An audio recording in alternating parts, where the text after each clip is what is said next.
Today, I'm talking to Rory Sutherland of Ogilvy and many other things. We're going to be talking about Nudgestock 2021 in a moment. If you are not a subscriber to Reaction, it's really easy on YouTube. Just hit the button saying subscribe, and also go and check out the site. Rory, welcome. Oh, thank you very much for inviting me on. It's a pleasure. So Nudgestock 2021, which registration for that is free. So people watching this can go. We'll put the details on the site as well. Explain what that is. I mean, it's about how to think about the world in a different and interesting way, or 200,000 years of BS, as you describe it. Explain what's involved, and you've got some extraordinary speakers as well. Yes, so we've got everybody from Daniel Kahneman to John Cleese to Ruby Wax to Deirdre McCloskey to Nicholas Christakis. It's a kind of cornucopia of, to be honest, I think it was something that started in behavioral economics, but which has actually become a wider field of interest. And I'm going to summarize it as an adman in a very simple way. I think it comes from the insight that let's park political disagreement for a moment. That quite a lot of what's wrong with the world is caused by the fact that we're just looking at the wrong things. Mm-hmm. And the whole field arose, behavioral economics arose. It's much older than this, by the way. Adam Smith was a behavioral economist. I mean, Adam Smith was interested in human culture and human instinct and motivation long before we called it behavioral economics. But interestingly, what happened was, as Daniel Kahneman puts it very beautifully, he said, the slightly annoying thing, because Kahneman is a psychologist who won the Nobel Prize for economics, fascinatingly. And he said, no one took psychology seriously, either in business or government, until we sort of rebranded it as a branch of economics. And what was important about that was that for the first time, it became kind of intellectually respectable to discuss things from a human behavioral psychological perspective, rather than leaping to a reductionist mathematical model of the world and solving for that. And it was an opportunity to look at different things. And I think that's where most progress actually arises from seeing things differently. There's a lovely example of this. I come from an advertising background. And what was so interesting to me is I have the fairly standard Oxbridge education, then I pitch up at an ad agency. The first thing you learn is do not think that people's educational qualifications are a particular guide to their moral or intellectual worth. There are people in ad agencies who kind of started in the post room who are geniuses, and I've worked with some of them. Okay, that's the first thing to note. The second thing you note is that there's this skill which you're never taught at school and you're never taught at university. And this is something John Cleese talks about, that it's essentially, whether it's creativity in comedy or creativity in problem solving, it's essentially looking at things in a completely different way.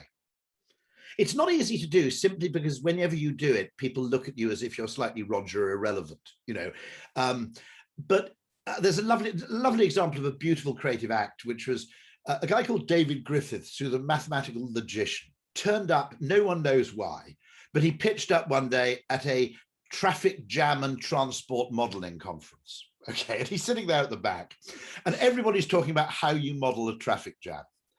And Griffiths just puts up his hand, and everybody says, Professor, yes, what would you like to say? And he says, when you're modeling a traffic jam, it might be better to model the not cars. Okay, right. Now, what's gorgeous about this is he realized that actually there's a hell of a lot of data in each individual car. If you model the gaps, first of all, it's much, much simpler because there are fewer gaps than there are cars, but the gaps might reveal things about the nature of traffic jams, which will never become apparent if you're simply looking at the cars. Mm. And so that's what I think we're really all about, which is looking at the not cars. I think the problem with, probably actually, it's a problem of globalization, which is more and more people tend to see the world the same way. And then they go on seeing the world the same way for too goddamn long. And so, there are issues here, which is Mark Reed, who is the CEO of WPP, he wrote this piece saying, if you'd gone to McKinsey and said, we really want to regenerate the lower west side of Manhattan, okay, they would have come up with a proposal for a new metro line, which would have cost £5 billion. Yeah. Someone else came up with the idea of the High Line, which is effectively turning a derelict railway line into an elevated park and walkway. It's a fantastic walk, yeah. And the great problem is that once you've defined that problem of the lower west side of Manhattan, once you define it as a transportation problem, okay, you will immediately go down the line of transport models, speed, efficiency, capacity, and all those metrics. And actually, of course, there isn't a metric for loveliness. Okay, right? But so, it's subjective because it's subjective, and because we don't have SI units for perception to a great extent, you know, and we leap towards those things which are easy to quantify, which are generally speed, you know, distance, capacity, and money, because they're all quantifiable. And the subjective part of the solution, which is, well, if we just made the lower west, you know, whatever it is, the 10th Avenue, it was sort of meatpacking district area, wasn't it? If we just made this actually gorgeous, okay, then you've solved your problem without needing any transportation infrastructure investment. But as Mark Reed says, McKinsey would never have come up with that. Yeah, yeah. That's an example of something you've talked about before, this the bias towards urbanism, isn't it? And our model of thinking about cities being the future and how cities are constructed. You think that's over, that moment has passed, and that actually something more interesting is going on? So there are two questions I think always to ask when looking at a problem. One, are we looking at the wrong things? Okay. And the second one is, are these things true, or are they just assumptions? Okay. And maybe the third one is, just because something happened in the past doesn't mean it's going to continue in the future. There's a great book, actually, we must get him for next year's Nudgestock, by Danny Dorling, called Slow Down, where he makes the point that actually most of the trends we're extrapolating from. Car use in the UK was declining before the pandemic happened, by the way. In the UK, the amount of stuff consumed had fallen, I think, in 2006, 2007, with no loss in economic growth. Okay, so quite often we actually project forwards in a way that assumes the world's kind of linear. And one of the things that really concerns me about this is every assumption about the future is its increasing urbanization, the increasing dominance of megacities. You know, London just about creeps into the megacity category at a global level, okay? And the assumption that the future involves lots of people living in high density housing. Now, we actually know that the incidence of depression, schizophrenia, anxiety is far, far higher in cities than it is in the countryside, and it's significantly higher in high-rise buildings than it is at ground level, okay? So, but somehow economists, because they love this sort of scale effect and efficiency and agglomeration effects, okay, have assumed that this is actually inevitable because it is most efficient. But I'd like to argue, actually, that one of the things the pandemic has taught us, and flexible working might have taught us, is simply it ain't necessarily so. Now, I'm not suggesting people shouldn't live in cities. Lots of people prefer it, or convince themselves they prefer it when they've been forced to move to a city. And that's an interesting question. You know, a lot of people, I think, who live in cities, there's a degree of what you might call adaptive preference formation, where they go, I've got to live in this shithole because of my job, so I'm going to pretend it's a great shithole. You know, and, you know, I'm going to say, oh, it's so vibrant. I can go to, you know, look at the theatre. They never go to the theatre, Londoners, by the way. I mean, you know, people who go to the theatre in London are people down from the north on a coach trip who are off to see the latest Cameron Mackintosh, right? Yeah. But Londoners are all theatre, right? So, you know, there are things where, by the way, we're actually, we're taking them as truths when they may be either assumptions or, worse still, delusions. Do you think it's also, is it also a product of the 60s, 70s, and even 80s concept of what constituted progress? So, I mean, I can remember as a kid in the early 80s, wasn't particularly hot on geography, though it actually turns out to be very interesting in the long run, in terms of how cities develop, or how the city of London in particular, that one patch of ground, has done so many extraordinary things. And I got interested in geography later. I didn't know you were a geographer. No, I'm not. No. Just when I was writing about the city, yeah. I must admit that I, for the first time, properly plunged into that to try and understand how the city had been created by, well, it's really created by railways and by the idea of commuter, being emptied of populations, and then if you think about it, being railways are centripetal, right? Yeah. Airport hubs are massively centripetal because they're a hub and spoke network, and your proximity to a hub determines the value you derive from the network. Yeah. Now, the postal service, for example, to some extent, the road networks are centrifugal, okay, because you can travel much more easily on roads if you're outside one of those congestion hotspots. But the postal service and the internet are actually centrifugal because your location on the network is irrelevant to the telephone would have been the same. Okay, there was a cost issue with the telephone a little bit, okay, because if you lived in London, you could call anybody in London with a local call. But leaving that aside, and that's now an irrelevance in any case, okay, your location on the telephone network didn't determine the value you derived from the telephone. And so it's worth looking at these technologies and realizing that they kind of have, in some cases, conflicting effects. It's interesting because that cuts across, as I said, that model of thinking from the 60s, 70s, 80s. And I can remember the picture in class of being shown Birmingham and London, and the assumption being that at some point in the 21st century, and all kids of my generation must all have seen this, at some point they would merge, that we were heading for giant conurbations, and at some point all the land in between would fill up and you'd have this sort of giant I remember English as a mega kid, city. You're not quite as old as me, but you're not nearly as old as me, but you might have remembered magazines like Look and Learn. Do you remember that? There were these, yeah. And I remember seeing a kind of Gondwana land thing, which was the assumption that there'd be this one merged megacity, which stretched from London all the way up through Birmingham towards Manchester, I guess. And first of all, it would have been a living hell. I mean, to be honest. But also, it's worth remembering, there's a great book by Joe Moran called On Roads, by the way, A Hidden History. And if you've got to buy anybody a book as a present, it's the book where the promise and the delivery are most disparate, because it sounds like the most boring book in the world. It's fantastic, okay? And he makes the point that, if you look at our vision of the future from 40 years ago. This is why old people are actually quite valuable. I think it's also why old people are conservative, by the way, a bit more conservative. Because if you're over 45, you realize that what you assumed about the future when you were 20 is actually slightly absurd. And there was this wonderful promotion campaign, an advertising campaign for Birmingham, which called it Birmingham, the motorway city. Okay, right now, you can't think of a thing more likely to kill a city than promoting yourself on the basis of your motorway network, okay? But motorways were seen, people used to go and take out deck chairs.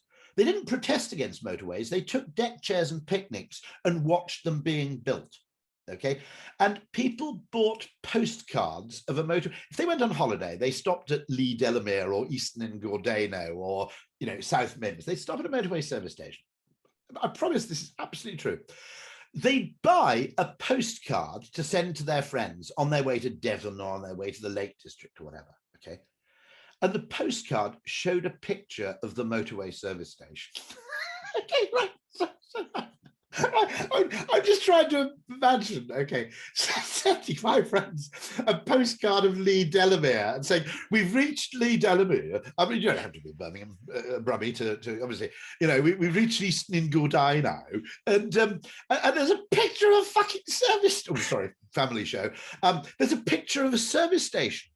Okay, now this was seen as the most glorious promise of the future when I was a kid. This wasn't even before I was born.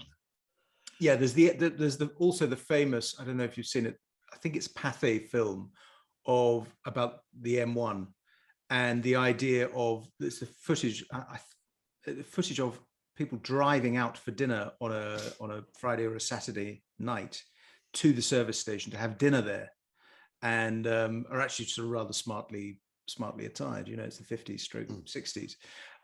Yeah, it's absolutely fascinating. On that basis, then, the internet is digital is even more disruptive as a technology than Yeah. than people assume. Well, this is awkward because the economist Noah Smith, in his blog No Opinion, which is NOAH Opinion, has written a thing about what he calls the Zoom boom and what he calls distributed service sector productivity. Now, actually, funnily enough, journalism already works that way. Okay. Yeah. So I know that everybody who reads The Spectator imagines we all sit there next to large fireplaces in Edwardian button-back chairs. Don't you? No, that's always the vision I had of exactly. Fraser told me that's what you do. No, that is the pretense. In reality, some of it's written by in-house people. I would guess nothing is written in the office itself, unless you're Fraser and you have your fantastic office with the fireplace.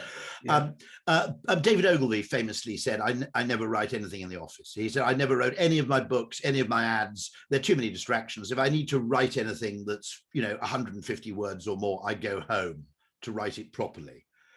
And nearly everything in Spectator is emailed in from somewhere. Now, Noah's point is, he said, it makes you look very stupid suggesting that the internet is going to have future transformative effects on the economy, because the internet is, in some respects, it's 40 years old.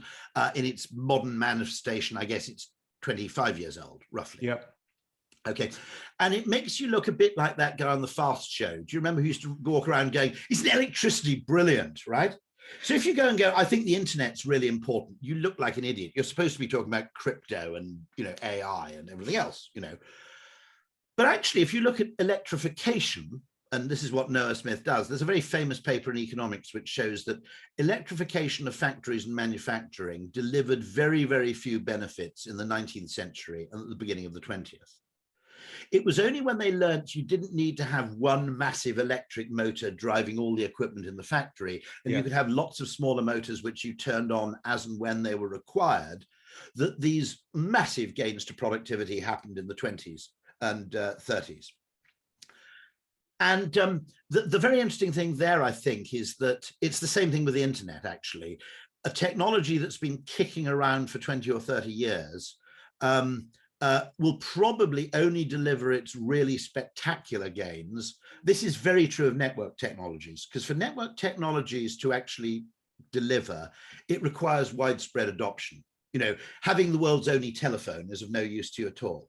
And this means you needed widespread behavioral change in the adoption of video before video conferencing could really deliver its benefits. And the pandemic probably did that for us 7 years early, I would guess. So what does the impact look like then, potentially? If we're at that point, sort of similar to just as you described in terms of manufacturing, we're at a people think of the internet or digital technology as something that's happened, but we may actually be in the foothills. I'm a Georgist. I'm going to make this point to Mark Reed at Nudgestock on Friday, which is, as an advertising agency, we should not only adopt flexible working, we should promote it. And I'll tell you why, because it would mean that the population had much more discretionary income than before. Okay. By the way, you don't need everybody to work flexibly. I'm a Georgist, right? So I basically accept the argument of Henry George that if you have forms of economic activity where the location is the performance of activities of economic value are dependent on co-location. Yeah. Then most of the gains of the economic value produced by that activity will go ultimately not to the worker or the entrepreneur, they'll go to the landlord. And my argument is, unless your client is Transport for London or the Duke of Westminster, okay, it is in the interests of Unilever, Diageo, Pernod Ricard, for people to be able to spend less on transportation and accommodation and more on other things. Yeah. And it's equivalent. I've got one colleague who lived in Sheffield, but previously had to maintain some sort of accommodation in London. And I've just said, don't bother renewing your lease. Okay. Come down from Sheffield, on an off-peak train, for 2 days every fortnight. Okay. Now that's equivalent to something like a 30% after-tax pay rise, right? A 20-30% post-tax, which makes it like a 50% pre-tax pay rise. Yeah. Now, I think, one of the things we look at, conservatives get obsessed about the tax rate, but what about all the money people have to spend that they don't want to spend? Yeah, good point. Okay. What though, Rory, about the argument that people of our generation we're living off the experience we've already had. So we know how, well, theoretically, we have some understanding of how organizations work and how success and failure happens inside organizations because we've seen it. It's that experience you have. You described meeting the person from the post room who soars to the top of advertising or media on the back of their on the back of their innate brilliance, and you only get to see that by being in the pub, by having those conversations after work. And I always think in journalism terms, I mean, what's different now about newspapers is that they were, and some newspapers still have large staffs, but it's all certainly smaller than it was, that it was intergenerational. So, and the value was in seeing the oldies make mistakes and also quite often make the right call and then discussing it while you're smoking and drinking in the pub later. So that disappears. And I know lots of organizations are trying to find alternatives to that, whether it involves bringing people together once a fortnight or something, but it's not spontaneous and you don't necessarily have the serendipity. No, and I've questioned this a little bit because I've said that the open plan office is actually a very bad space for bonding in. Yeah, I'd agree. And with where that. you really, if you really want to bond with colleagues, I made a joke about this, which is to say that if we really wanted to bond as a group of people, what we'd all do is we'd all go to Heathrow on the promise of a trip to Paris. And then I'd tell everybody the flight had been cancelled and we'd be stuck there for 4 hours. Then we'd bond, okay? This is Bob Dylan in Brownsville Girl. Isn't it strange how people who've suffered together have more in common than those who are most content? Okay? And if you've been on a long train journey with someone, if you've been stuck at an airport layover with someone, then you bond, okay? I don't think the office is delivering on that to begin with very well, because there's no private space for what you might call disclosure. And it's never very clear. Our body language when we're sitting at a laptop, it isn't really very clear whether we're busy or whether we're, to be honest, bored. And so you never really know who to chat to. And I occasionally solve this problem in Ogilvy. I just go and sit and work casually in the downstairs cafe. And the fact that I'm kind of working in a cafe suggests that I'm not doing anything super urgent. And occasionally people come up and have a chat. But you've got to hack it. And I agree with you totally about the serendipitous encounters. I think what we ought to do is have screen-free Wednesdays. I think we ought to go into the office on Wednesday and make it a rule that I never understood people going into the office early and then doing email. Because I said, look, that screen's exactly the same at home. It's exactly the same in Starbucks. You don't need to come into the office to look at this goddamn screen. Yeah. And so one of the things I would be in favor of, undoubtedly, is, and, I also, I'm a bit of a hedonist, more junkets as well. I think we need more junkets, freebies, tootling off to, some place in the country for a few days. Yeah, good idea. I mean, it's interesting. I'm spending more time back in town now, going to the Commons and various other places. It is interesting how people who are still Zoom hermits or are still avoiding those one-on-one meetings, there's a bit of resentment. And I mean, initially going back into town, my feeling was, how am I going to fit in all the Zoom calls? And you start trying to have sort of join Zoom calls on park benches and all that sort of stuff while I had this, meeting real people. I had this bizarre thing that in between the two lockdowns, I wanted to go into the office to set a bit of an example just for a day. And I couldn't find a day when I didn't have any Zoom calls or didn't have 3 Zoom calls. And I said, look, I'm not going into the office, doing 3 Zoom calls in the office and then going home. That's completely dumb. In the end, I never managed to get in. Yeah, you're right. And we don't know how to do hybrid meetings well enough. And we don't have enough spaces in offices for private video calls. Yeah, we have meeting rooms. We need more cubicles and pods, I think, and soundproofed ones. Yes, or just spaces where people, where teams can gather for maybe once a week. Yeah, for a proper meeting. And they're called pubs. Yeah. Exactly. Yes. Yeah, I mean, what could perfectly possibly fine. go wrong? Yeah. No, but actually, I mean, pubs and curry houses, I think, one of the things I've said is, look, whatever you do, and I said, the WPP figures, just for interest, are 25% of people want to work from home all the time. 2% of people want to work from the office all the time. Yeah. It's only 2%. And everybody else, which is the remaining, 73%, are some mixture of the two. Yeah. Now, I don't think, by the way, I don't think home working absolutely permanently is completely feasible. But it's worth remembering, as per my article on electric cars, the UK is not the US, okay? So most of the UK actually is within a day's commuting of London if you do it infrequently. I should explain, you wrote your column in the most recent edition of the Spectator on how you've changed your mind on electric cars, and you're going to give it a go. Yeah, I was simply saying that the range anxiety, which Americans perfectly rationally express, isn't really a problem in the UK. Yeah. Because the UK, just to give a very simple statistic, the US has 165,000 gas stations. We make do with 8,500 with 1/5 of the population. We've got 1/20th the number of gas stations. What I'm saying is that the infrastructure problem in a very large country, parts of which are hugely underpopulated, is very, very different from, particularly southern England. Yeah. Yeah, I think, as you said, you're never more than, if you drive 150 miles in any direction, at some point you'll end up in the sea. Yeah. Yeah, exactly. Now, tell us just on Nudgestock then. So tell us, who else have you got speaking and how people can register? And I point out again that registration is for free. Yes, so nudgestock.co.uk. We have 12 hours of speakers. One of them, because it's Friday, June the 11th. Yeah. One of them, because he's my colleague and not a famous person yet, is a fascinating talk on biomimicry. And so my colleague Sam Tatum is writing a book, which is absolutely fascinating, on the extent to which we can draw inspiration from looking at nature. And there's a wonderful example of this.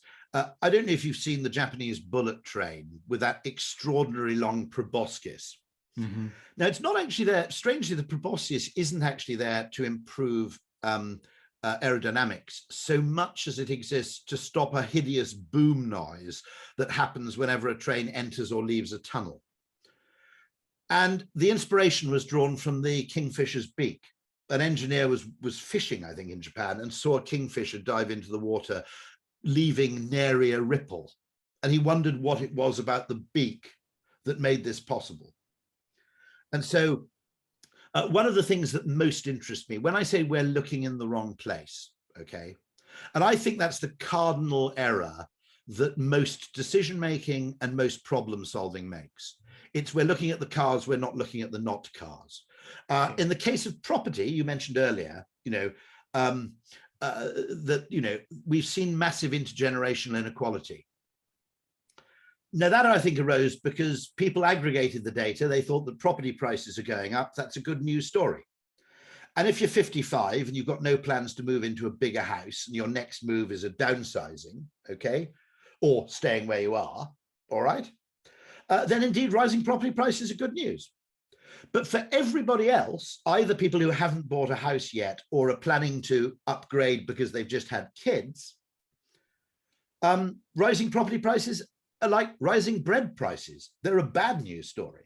Mm. There's an increase. Now, we were looking at the aggregate when we should have been looking at the lived experience. Okay, classic case of looking at the wrong thing. Mm-hmm. And the thing I learned in advertising, and I'll give it full credit for this, and it's really irritating to people who don't work in advertising, okay? Famously, my wife sent me out to buy a wide slice toaster. And I came back with a bread slicer because I said, what we need isn't a wider toaster. What we need is narrower bread, okay? And it was a terrible decision because we just had young kids and a bread slicer is basically like a circular saw. And it took out, it was a dumbest decision. But sometimes when ad people do that, they're right. I always remember Jeremy Clarkson when he was trying to do an ad for the new diesel Citroen. He goes to the ad agency and the creative guy there said, no, you're getting it wrong, Jeremy. It's not that Citroens are better because you can put diesel in them. You've got to think of it that diesel is better because you can now put it in a Citroen. Okay. Now that's the kind of thing which drives ordinary rational folk practically insane. But your colleague, by the way, who I think is, you know, the best exponent of this in journalism, Matthew Syed, makes this point about diverse groups and diverse viewpoints. Yeah. That we're actually suffering as a society, not through a lack of intelligence, but through a singularity of viewpoint. So all the intelligence is directed to the same focus. And you might argue, by the way, that things like economics courses and business schools and MBAs actually compound, and McKinsey, compound this problem. Because you have lots and lots of people of immensely high intelligence all looking at exactly the same thing.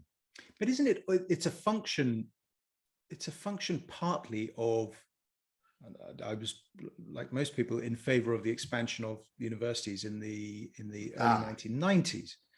But as the numbers of people going to university have expanded hugely, the impact then in terms of creating a bigger self-perceived cognitive elite that is that sort of crowds out alternative experiences, and that cognitive elite is then also surprised because it has, of course, it's proved itself, it is cleverer, it's gone to university, and isn't it a horrible idea, by the way, that your proof of your ability, which should be derived from lived experience, okay, is now accorded to you 20 years early by a bit of paper, by the way, which is really proof of admission, not proof of accomplishment at university. All those people who bought their way into Harvard, you remember that Harvard admission scandal, you know, Felicity Hoffman, etc. Yes. As the comedian Bob Burr points out, he goes, none of them flunked out. They all graduated, right? Yeah. Yeah. So hold on a second, right? Now there are a few good books on this. There's the Tyranny of Merit by Michael Sandel, who ironically is a Harvard philosopher. There's a book called The Case Against Education by Brian Kaplan. Yeah. And there's also, of course, Head, Heart, what is it? Head, Heart, something else, Hand. Yeah, by David Goodhart. David Goodhart. Now, I'll put this very simply, which is what went wrong and why we didn't notice, okay? When I went to university, I was a classicist in Cambridge, okay, in 1984 to 1988, okay? When I was at university, a reasonable degree from a reasonable or good university, okay, was sufficient to get you a good job, but it wasn't necessary. Now it's necessary, but not sufficient, okay? So you get this complete absurdity, which is a lot of employers just go, we've got so many graduates, okay, we'll weed out anybody with a 2-2 or a third. Mm-hmm. And so I actually had someone coming to me who had a 2-2 in maths from Cambridge, right? Who couldn't get an interview. Look, mate, I said, you know, first of all, if you got into Cambridge to do maths, you're more numerate than 95% of the people in this goddamn building. I said, secondly, you know, I haven't come across any problems in my entire working life where I need, you know, first-class mathematics. I'm sure they exist, okay? Don't get me wrong, but it's not that common. And it's also something in day-to-day conversation with colleagues or with or just in any element of business, your degree classification never comes up really. Sometimes it's got a half-life. It's got a half-life. A feature of life that people will learn if there are youngsters watching this is that no one ever asks about A levels. They obviously matter. I'm not saying they don't matter. They're probably actually O levels, or what are now called GCSEs, may well have more predictive value than degrees. We don't know because nobody's actually looked. Possibly, okay. But the degree is not really mentioned. There's a strand of, and we're all familiar with it, people who cannot avoid mentioning regularly that they got a first. There's that's a feature. And that will be higher at the FT or the Economist than it is at the Times, and it'll be a hell of a lot higher at the Times than it is at the Sun or the Daily Mail. Right? Possibly. Yeah. As a journalist with esteemed colleagues and friends on those papers, I wouldn't deign to comment. But I just we've all sat in. What I mean is sat at dinner and someone leave us in the an urge excuse. to say that you've got a first is, I didn't mean that I didn't mean, by the way, I think it's more. Oh, I see what you mean. Yes, yeah, yes. yeah, The yeah. urge Sorry. to point it out and The to urge to signal your qualifications, your credentials. Precisely, but the rise of this cognitive elite has had it's had another effect, and I think you've got John Cleese speaking at Nudgestock, and I'd be really interested to hear what he has to say on this, because of what Python represents, which of course they came on the back of Peter Cook and the change in comedy, but the dominance of the cultural cognitive elite has changed culture like comedy. So if you look at it in the 40s, 50s, 60s, and as I say, Python then represent a shift, but even into the 70s with Morecambe and Wise. I'm going to give you a challenge. The dominant cultural forces are working class and are drawn from the rich. They come from across England, across Britain, and there's a self-confident working class culture, which is the dominant national cultural voice is working class. Try this, by the way. Go into the Times newsroom, okay, next time you're in, and try saying, "Did you see Mrs. Brown's boys last night?" Right? Okay. I bet you'll experience something not dissimilar from actually physical pain in trying to say it. Precisely. Okay. But if you then look at what happens through the 80s, through the emergence of that comedy class, which then spirals off into film and Curtis and all the rest of it, and then into dominating Hollywood or being a strong strand of contemporary Hollywood. That is cognitive elite, best universities, and the space then for working class voices in comedy, beyond them being caricatured in something like Little Britain. Yeah. And you mentioned there Mrs. Brown's voice must have had a big cultural impact. I mean, to be honest, it was ever thus, wasn't it, in a sense, in that from Shakespeare through to, you had the kind of working class comedy comedy section, didn't you? Yeah. In Shakespeare, you see it if you watch Brief Encounter. There, Stanley Holloway comes in, or I do not know to what you are referring. You know what I mean? Okay. Yeah. And we've, in Britain, I think, one of the weird things is that artists tend to end up middle class, even if they weren't to begin with. We don't really have the garret artist much in the British. The French have loads of these people who died starving, and it doesn't seem to have happened to anything like the same extent. We've had geniuses from the working class in William Blake, I guess. Very interesting thing, by the way, which always fascinates me about that. The number of really interesting people. Who else was I reading? Who also? Oh, Michael Faraday. They were apprenticed to a bookbinder. And I'm fairly sure that William Blake got started in the book trade, which was a manual trade, but which exposed you to books. Yeah. And that always interests me, because you're right, because we've got this kind of slight problem in comedy, which is, they always coexisted. So you had Monty Python and you had Dick Emery, were side by side. What's different is that in my childhood, you watched both and you enjoyed them both. And you didn't really have a status delineator, because you thought Dick Emery was very funny and you thought Monty Python was very funny. Nowadays, everybody seems to have to use their artistic and comedic tastes, okay, in order to signal something about themselves. And I mean, it's worth remembering that I think it is interesting, because you're right, by the way, in that the value of a degree degrades quite quickly in reality, but it's valuable because of the path dependency of a career. Yeah. So where you start determines probably.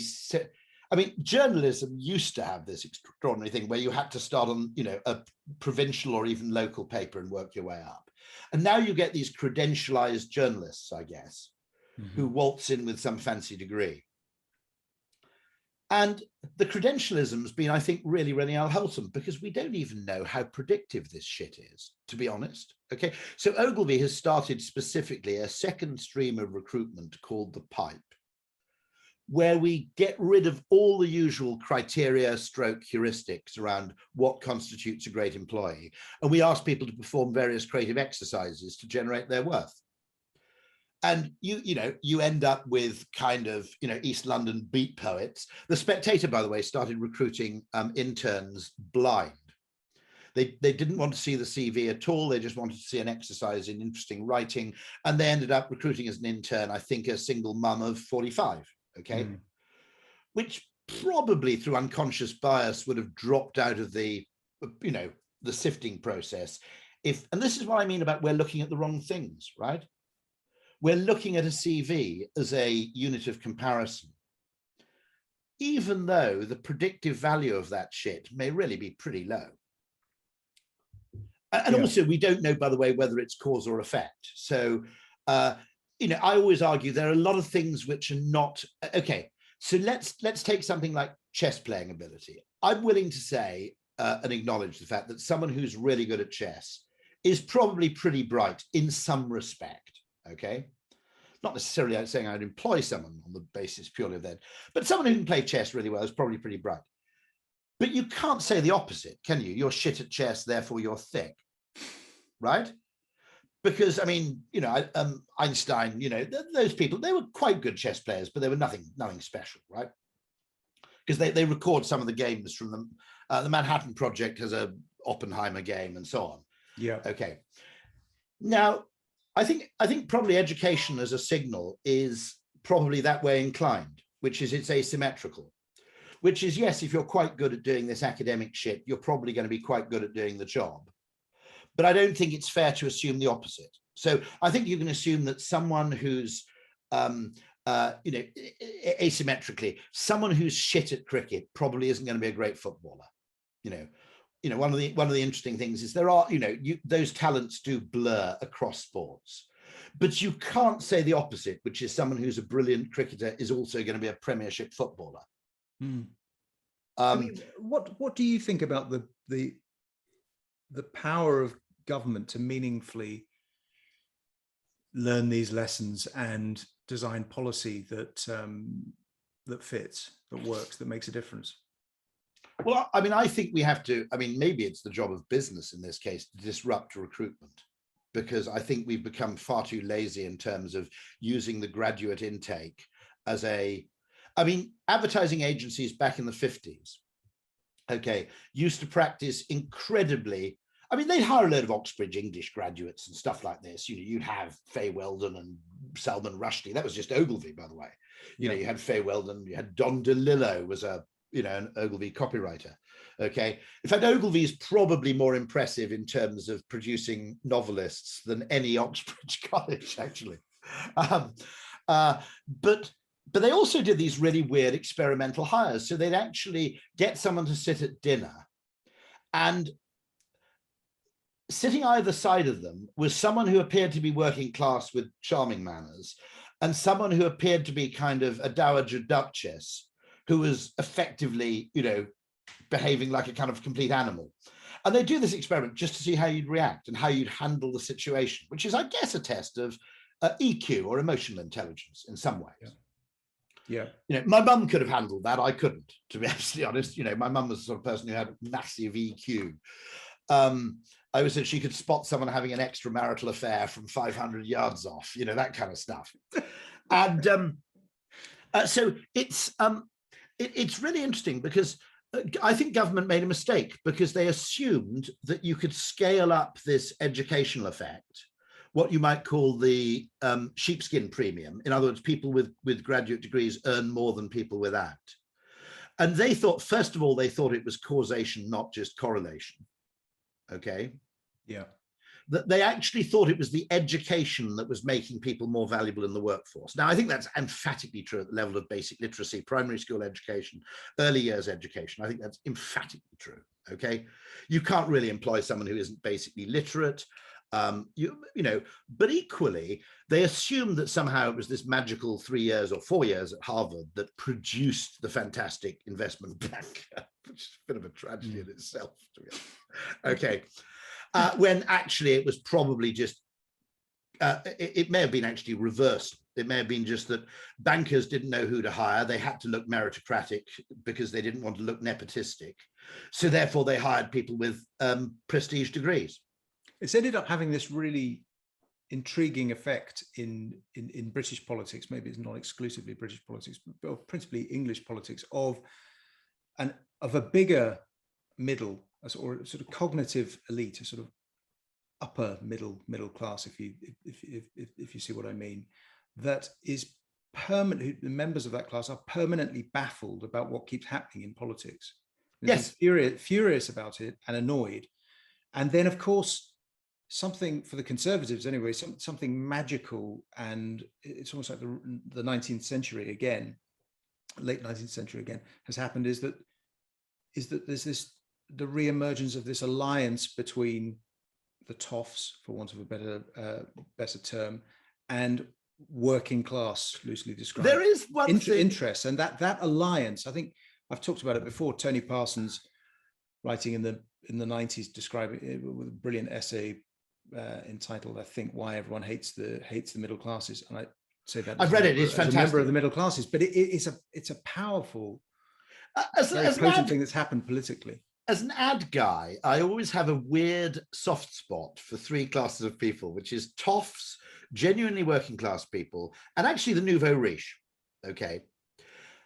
Because it's worth remembering that they put much, much less effort in their lives into social signaling and into relative status signaling, okay? And therefore, working class people, when they have money, tend to spend it on things that are genuinely enjoyable, okay? Rather than things that merely make them look good. You know, there's this lovely discussion between Louis C.K., the comedian, and Jerry Seinfeld. And Jerry Seinfeld uses this phrase because he's from kind of, Long Island kind of aristocracy, really, quite a rich background. And Seinfeld uses this phrase. He says, swearing, using the F-bomb in comedy is kind of like a Corvette, And Louis C.K. said, I heard this, I grew up in a kind of blue collar household. To me, a Corvette was a fantastic car. I wasn't there collecting vintage Porsches on Long Island, right? Okay. And there's a bit of me which goes things like American muscle cars, okay, which the middle class would absolutely love to disparage, but they're brilliant, aren't they? Really. I mean, I keep teasing my wife, I don't know if you've got this middle class thing. There is one thing you cannot do if you're British middle class, and it will actually cause you extreme pain. Turning up at someone's house, okay, in a car with music playing through the windows, open windows, okay? Try doing it, or leaving the television on while you have guests. It's one of those things which is just, it's so deeply inculcated. But in a way, I always tease my wife and say, I bet a hot tub would be fantastic, right? I bet you haven't got a hot tub, have you? Because all your neighbours in... I haven't, no. No. I bet there is not a single Times journalist, okay, who has a hot tub.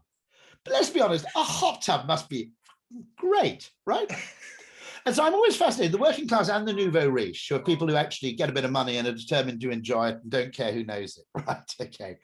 And the other thing, I sometimes feel a bit sad when I see these things saying, but we're basically getting rid of the Etonians and Oxbridge, because I'm from a very weird background. So I'm slightly, a lot of people in advertising are slightly just off beam. They're middle class typically in planning, say, but they're slightly off beam. They're from Scotland. I'm sort of posh Welsh, okay, basically.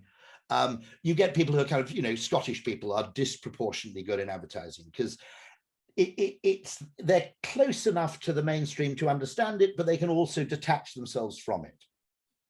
This is what Gillian Tett writes about in her wonderful, she's written a new book called Anthropovision, that anthropological skill of looking at things from the outside.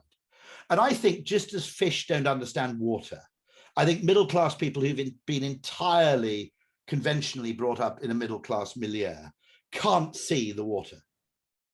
Now, I'd like to say of myself, Paul Dolan, who's fascinating because he's a genuine working class academic. He's the head of behavioural science at London School of Economics. And his family were partly military, grew up in the East End. There's another guy you must speak to as well as Paul called Rob Henderson, who grew up in LA as an orphan, went to about 7 orphanages in a very poor part of LA, ended up going to the USAF and then on to Yale, okay? And he's very, very interesting in talking about this thing, because he couldn't understand programs like The Fresh Prince of Bel-Air or whatever it was, because he said, all these people are obsessed with getting into college, but they're already rich, right? He says, in my setting, what we wanted, you're working at Pizza Hut or something, right? What you want is money. And then if you've got money, you can buy a boat. He goes, if you've already got a boat, what the hell would you want to go to Yale for? You've got the goddamn boat, right? Okay. And to him, it's fascinating, because when I talk to him, I'm conscious of the fact that I'm much more reverential, as typical kind of, middle-class, overeducated tosser, right? I'm much more reverential about the fact that he was in the USAF than the fact that he went to Yale, because I've got Yale graduates kicking around the place, right, left and center. But USAF, okay, that's, to me, that's flaming boss. That's fantastic. Fantastic. But you must interview that. He is so interesting, because he's written various pieces on the absurdity of kind of middle class status assumptions. We'll do that. That sounds fantastic. And I think it's really, really interesting. I mean, one of the things that might happen, by the way, which might be fun, is that flexible working basically becomes a status good rather than money. Because let's face it, if you're really good, you've got quite a lot of negotiating power over your terms of work. Okay, that's true. That's true. So that status competition is probably innate, but the vehicles it adopts vary over time. One of the things you notice about young people is that cars or car ownership has lost its power as a status signaling device. I always slightly like it when I get together with a few people over 50, because we can talk about cars, okay? And, with 28-year-olds, it's hopeless, but they don't even aspire to, the urban ones, and now totally different if you're out in the provinces, by the way, because your car is everything. But of course, in London, nobody even knows what car you own. And the weird thing is, you can post on, Geoffrey Miller pointed this out, the evolutionary psychologist, you can post on Facebook a picture of yourself grinning like a bloody cat in front of Machu Picchu, and that's acceptable status signaling. Whereas if I posted a photograph of myself in front of my new Maybach, okay, right, that would seem utterly ridiculous. But what you've just described there that's a bit of a problem, to put it mildly, for the car industry. Potentially, yeah. Or do they see it in terms of that once greenery and electric vehicles get going properly, that'll then become fashionable in a different way? The coolest car in the world, arguably, is a classic car that's been converted to electric running. And there's a company in the UK which does this. You get a Jaguar XK120 or something, and you take the bodywork, leave that authentic, and then convert the actual running parts to what is a highly reliable, because there are very few moving parts, electric powered train. I think I've got the right words right there. Yeah. And I find that so interesting, because, I mean, it's very weird, because I never realized I was Welsh until I left Wales. That's the first thing. And you suddenly realize that Matthew Syed, by the way, is half Welsh as well. And I think just being a bit, just being slightly, the same would be true if you were part of an ethnic minority, by the way. It gives you this Anthropovision, which is you can understand the tribe, you can navigate the tribe, but at the same time, you can push yourself back and go, this is really, really weird. And I always tease my wife, who is English, okay, from our Saxon occupying forces. And when we go to something like, my kids went to private school, and we go to the English private school end of term speech day, you see. And I just say to her, I can't cope with this. It's too Anglo-Saxon. I say, I get it. I understand the rules I'm supposed to play by. But deep down, I want to see someone 100 yards away and go, all right, Dad, how are you? Right? Because, okay. I mean, because this kind of weird Englishness is invisible to people within it, because it's like not turning up at someoe's house with music playing on the radio, through the windows. Yeah. Well, I'm Scottish, so exactly. You've got a little bit of do you know what I mean? That they're kind of, I mean, I like them. They're all right. They're not, they're not evil people. I'm not, although they did steal all our land, obviously. But the Scots and the Welsh have a different relationship to the English. So I know the Scots are always pretending. Yeah, I think not the Welsh... all Scots, but many Scots like to pretend that Scotland is oppressed and all the rest of it, whereas actually the reality the Welsh have a better case for oppression. This is precisely it. I mean, because the Scottish story that I know this is a unionist interpretation, but then I'm a unionist. But so the unionist interpretation is, look, in the wars of independence, Scotland wins its independence, has a separate crown, and is a country. Then, of course, completely screws up in the Darien scheme hilariously. Loses a quarter of national wealth. They've done the same with those ferries, haven't they? Yeah. There are a lot of parallels, and I did write a book about the Royal Bank of Scotland. There are parallels there as well, but then when Scotland does a deal, and there is a union, it's actually from a position. It's actually a cracking deal, and actually, it's a currency union. It becomes a currency union effectively. Scots end up running about a third of the empire and get to blame the English for the empire. They're the prime beneficiaries. It was the Scottish Empire. I mean, if you look at all those Hong Kong families, what is the building called? The Building of 1,000 Arseholes. I won't name the company because they might be clients of ours, okay? But there's a building, the Building of 1,000 Arseholes. I know the building you mean. Okay, right. And, they're the prime, I mean, a very large bank, which I won't also name because they might be clients of ours, was founded by Thomas Sutherland. And I think, why do they make more about this guy? I was always a bit pissed off as a Sutherland, okay, that the bank didn't make more of the fact that it had been founded by a guy called Sutherland, which I discovered is basically an opium dealer. By the way, we're the Latheran Sutherland, so we're not the genocidal branch of the family. That's an important distinction. Important distinction, yeah. It takes less different strand, okay. But it means then, Rory, that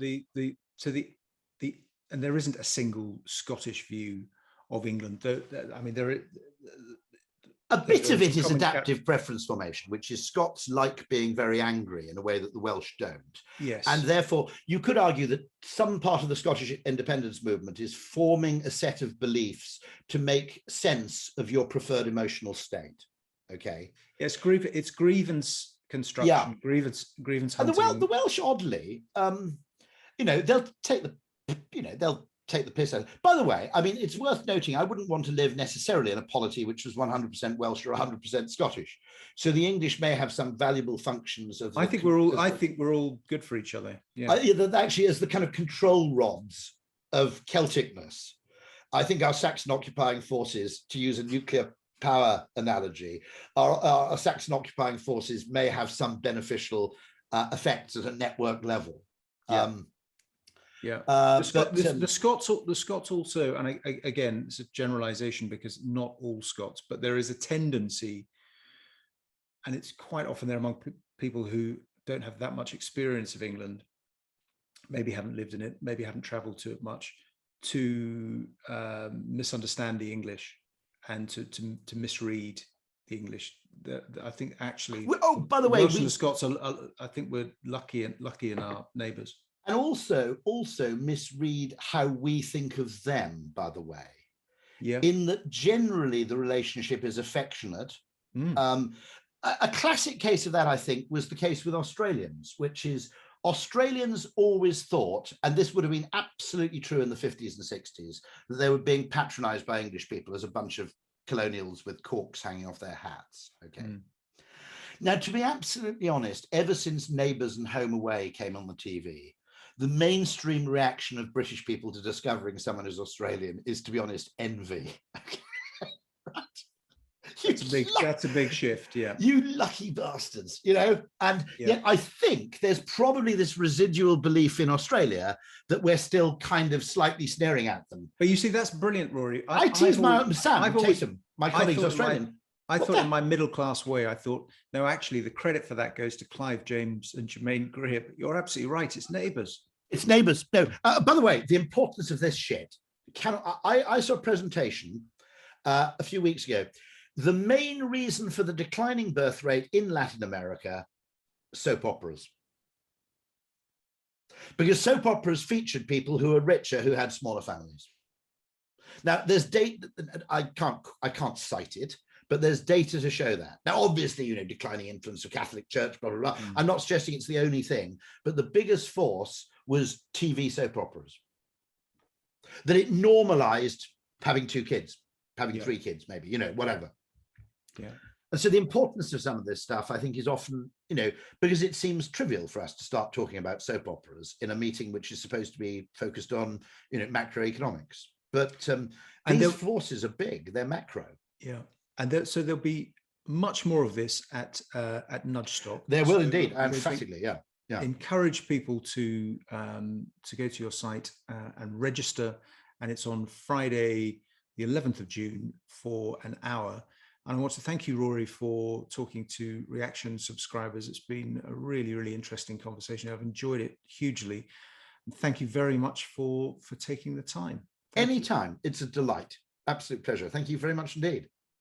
If you're not a subscriber to Reaction on YouTube, just click the subscribe button. We're doing more and more of these videos.